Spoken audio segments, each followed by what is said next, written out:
बिस्मिल्लाहिर्रहमानिर्रहीम। अस्सलाम वालेकुम। अगर आपको मुसलसल जिस्म में दर्द रहता है, थकावट महसूस होती है, पैरों में थकावट रहती है, तो मैं आपके साथ बहुत ही ज़बरदस्त 2 होम रेमेडीज़ शेयर करने जा रही हूँ, जिनको इस्तेमाल करके आपको अपनी इस तकलीफ़ में काफ़ी हद तक अफाका महसूस होगा। ये बहुत ही ट्राइड और टेस्टेड रेमेडीज़ हैं जो हमारे बुज़ुर्ग साल हर साल से इस्तेमाल करते आ रहे हैं। इसके लिए आपको कतई बाज़ार से महंगी अद्वियात ख़रीदने की ज़रूरत नहीं होगी। घर में मौजूद, किचन में मौजूद चीज़ों के इस्तेमाल से आप देखेंगे कि इसको इस्तेमाल करने के बाद आपके जिस्म में दर्द काफ़ी हद तक कम हो गया है। और अगर आप इसे डेली बेसिस पर यूज़ करेंगे तो 100% आपको अफाका हासिल होगा। तो चलिए वीडियो स्टार्ट करते हैं, लेकिन उससे पहले अगर आप मेरे चैनल पर नए हैं तो इसे लाइक और सब्सक्राइब ज़रूर कर लें। बेल आइकॉन को प्रेस करें ताकि नई वीडियोस का नोटिफिकेशन आपको टाइम से मिल जाए।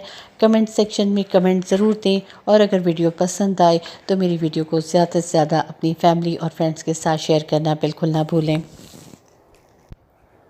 अब जो होम रेमेडीज़ मैं आपके साथ शेयर करने जा रही हूँ, उससे पहले मैं आपके साथ कुछ बातें डिस्कस करना चाहूँगी।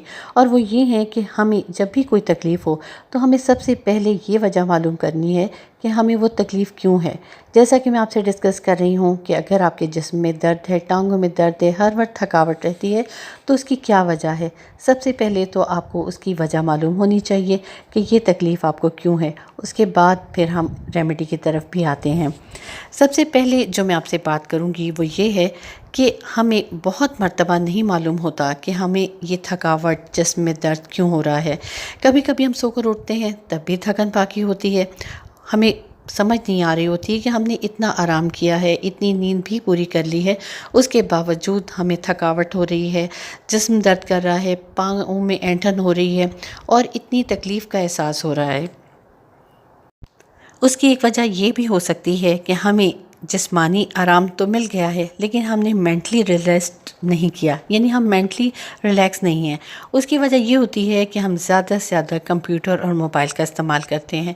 आप कोशिश करें कि ज़रूरतन आप कंप्यूटर और मोबाइल का इस्तेमाल करें, क्योंकि ये हमें मेंटली डिस्टर्ब करता है। ये चीज़ें हमारे सेंसेस पर बोझ डाल रही होती हैं, इसलिए इन्हें सिर्फ ज़रूरत के तहत ही इस्तेमाल करना चाहिए। कोशिश करें कि सिर्फ ज़रूरत के तहत मोबाइल का इस्तेमाल करें और कंप्यूटर को भी उसी वक्त यूज़ करें जब आपको ज़रूरत है। इसके अलावा आपने कोशिश यही करनी है कि मोबाइल को सिर्फ उस वक्त यूज़ करें जब आपको ज़रूरत हो। नेचर के करीब जाएं और इस तरह की चीज़ों से दूर रहें, तो आप देखेंगे कि आप काफ़ी हद तक मेंटली रिलैक्स हो गए हैं और आपको मेंटल रेस्ट भी मिल चुका है। इसके बाद एक और रेस्ट आता है जो कि कहलाता है सोशल रेस्ट, यानी कि हम अपने गिरदोनवा में ऐसे लोगों से मिलते हैं जो कि बहुत नेगेटिव होते हैं, जो सिर्फ नेगेटिव सोचते हैं, नेगेटिव बात करते हैं, दूसरों को अप्रिशिएट नहीं करते, और उनके पास बैठने से हमारी एनर्जी ज़ाया हो रही होती है। तो आप कोशिश करें कि ऐसे लोगों से दूर रहें, सिर्फ पॉजिटिव लोगों के पास बैठें, पॉजिटिव बातें करें, ताकि आपकी एनर्जी चार्ज हो, आप मुस्बत रहें। ख़ुद जब आप पॉजिटिव रहेंगे तो आप देखेंगे कि आपको ज़हनी सुकून के साथ साथ जिस्मानी सुकून भी मिलेगा। इसके बाद आता है एक इमोशनल रेस्ट, यानी कि हमें इमोशनली जब आराम नहीं मिल रहा होता, चाहे हम जितना मर्ज़ी आराम कर लें, लेकिन जब तक आपको इमोशनली रेस्ट नहीं मिलेगा, आपकी जिस्मानी थकावट दूर नहीं होगी, जिस्म में भी दर्द रहेगा और थकावट भी हर वक्त महसूस होगी।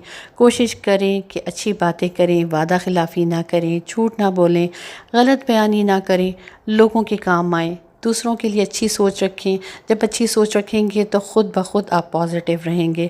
इन बातों का हमारे जिस्म पर और ज़हन पर बहुत बोझ होता है, ये हमारे जिस्म को भारी कर देती हैं। इसलिए आप हमेशा अपने आप को इमोशनली भी रिलैक्स रखें और इमोशनल रेस्ट को भी प्रेफर करें। इसके बाद एक और बहुत ही ज़रूरी रेस्ट होता है, और वो होता है स्पिरिचुअल रेस्ट, यानी हम जितना अल्लाह से ज़्यादा करीब होंगे, अल्लाह के बंदों से प्यार करेंगे, उनके काम आएंगे, तो आप देखेंगे कि हमें कितना सुकून मिलेगा, ज़हनी सुकून भी मिलेगा और जिस्मानी सुकून भी मिलेगा। तो आप प्लीज़ इन बातों पर ज़रूर अमल करें, और अगर इसके बावजूद भी आपके जिस्म में थकावट है तो आप मेरी इन बताई हुई रेमेडीज़ पर अमल करें। इंशाल्लाह आपको बहुत ज़्यादा फ़ायदा हासिल होगा। अब मैं आपके साथ बहुत ही ज़बरदस्त किस्म की 2 रेमेडीज़ शेयर करने जा रही हूँ, जिसके लिए आपको सिर्फ़ और सिर्फ चाहिए होगा गर्म पानी। गर्म पानी आपने नहाते वक्त इस्तेमाल करना है। ये मैं आपको एक बोल में एक इन्फॉर्मेशन दे रही हूँ, लेकिन अब आपने क्या करना है, जब भी आप नहाने जाएं तो एक बाल्टी गर्म पानी की ले लेनी है। पानी सिर्फ इतना गर्म होना चाहिए कि जिसे आप बर्दाश्त कर सकें, यानी कि नॉर्मल पानी जिसे हम नहाने के लिए इस्तेमाल करते हैं।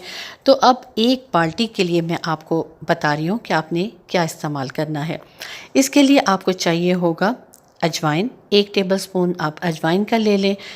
ये अजवाइन हमारे किचन में मौजूद होती है और हमारे रूटीन में खाने में इस्तेमाल होती है, तो आपने नहाने के लिए अजवाइन के पानी का इस्तेमाल करना है। इसके साथ ही इसमें जाएगा 1 टेबलस्पून नमक। ये वही नमक है जो हम अपने खाना पकाने के लिए इस्तेमाल करते हैं। अब आपने क्या करना है, इस नमक और अजवाइन को बाल्टी के पानी में अच्छे तरीके से मिक्स कर लेना है और इतना मिक्स करना है कि नमक इसमें अच्छे तरीके से घुल जाए और अजवाइन की भी इसमें खुशबू आना शुरू हो जाए। जब आप देखेंगे दोनों चीज़ें अच्छे तरीके से यकजान हो गई हैं, तो आपने इस पानी से नहाना है। आप देखेंगे कि थोड़ा थोड़ा पानी जब आप अपनी बॉडी पे डालेंगे, इसको इस्तेमाल करेंगे, तो आपके जिस्म की थकावट और दर्द काफ़ी हद तक कम होना शुरू हो जाएगी। जैसा कि मैंने पहले कहा कि अगर आपको रेगुलर बेसिस पर दर्द महसूस होता है, तो आप इस रेमेडी को डेली बेसिस पर इस्तेमाल कर सकते हैं। यानी ये अजवाइन और नमक वाला पानी आप रोज़ाना इस्तेमाल करें। रोज़ाना इसी तरह के पानी से नहाएं, तो आप देखेंगे कि आपके जिस्म का दर्द ग्रेजुअली कम होना शुरू हो गया है और एक स्टेज आएगी कि ये 100% ख़त्म हो जाएगा। इसके साथ साथ अगर आपके पैरों में बहुत ज़्यादा थकावट रहती है और आपको जलन भी महसूस होती है, तो आप आधा टब पानी का इस तरीके से तैयार कर लें। यानी उसमें इसी तरह 1 टेबलस्पून अजवाइन डाल दें, 1 टेबलस्पून नमक डालें और अपने पाँव इसमें डुबोकर तकरीबन 10 से 15 मिनट तक रखें।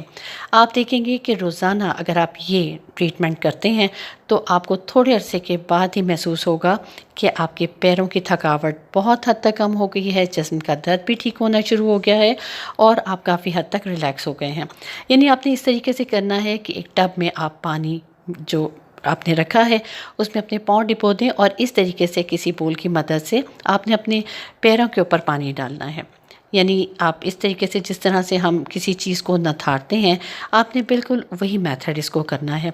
मैं आपको करके भी दिखाती हूँ कि यूँ समझ लें कि ये आपके पाँव हैं और आपने इसको पानी में डिप किया हुआ है, तो इस तरीके से एक बोल की मदद से आप बार बार पानी को अपने हाथों पे या पैरों पे, जहाँ भी आपको दर्द महसूस हो रहा है, आप इसको डालते जाएंगे। तो तकरीबन 10-15 मिनट जब आप इस प्रोसेस को करेंगे, तो आप देखेंगे कि बहुत हद तक आपकी थकावट दूर हो गई है और जिस्म काफ़ी हद तक रिलैक्स हो गया है। तो आप ये ट्रीटमेंट डेली बेसिस पर करें और इंशाल्लाह आप देखेंगे कि कुछ अरसे के बाद आपको खातिर खा इसमें अफाका महसूस हो रहा होगा। बस एक बात का आपने ध्यान रखना है कि ये पानी आपने बालों के लिए इस्तेमाल नहीं करना, क्योंकि हो सकता है कि ये चीज़ें आपके बालों को नुकसान पहुंचा दें। तो आपने सिर्फ़ और सिर्फ इसे अपनी बॉडी, हाथों और पैरों के लिए इस्तेमाल करना है। अब जो दूसरा तरीका मैं आपके साथ शेयर करने जा रही हूँ, वो भी तकरीबन इसी से मिलता जुलता है और उसमें आपको सिर्फ़ और सिर्फ एक चीज़ का इस्तेमाल करना है और वो बहुत ही इफ़ेक्टिव चीज़ है। सबसे पहले आपने इसी तरह एक बाल्टी में गर्म पानी ले लेना है। पानी इतना ही गर्म होना चाहिए जिसे आपकी बॉडी टॉलरेट कर सके, बर्दाश्त कर सके। यानी जितना हम नहाने के लिए पानी का इस्तेमाल करते हैं, ये पानी उतना ही गर्म होना चाहिए। अब बाल्टी में आपने जब पानी ले लिया, तो उसमें आपने 1 टेबलस्पून भर के लाहौरी नमक डालना है। लाहौरी नमक बआसानी मार्केट में मिल जाता है। अगर वो नमक अवेलेबल नहीं है, तो आपके पास जो भी घर में रेगुलर नमक आप इस्तेमाल करते हैं, उसे इसमें इस्तेमाल में ला सकते हैं। इस तरह से 1 टेबलस्पून भर के आप नमक डालें और अगर आपके जिस्म में ज़्यादा दर्द है, ज़्यादा थकावट महसूस होती है, तो 2 टेबलस्पून नमक का इस्तेमाल भी किया जा सकता है।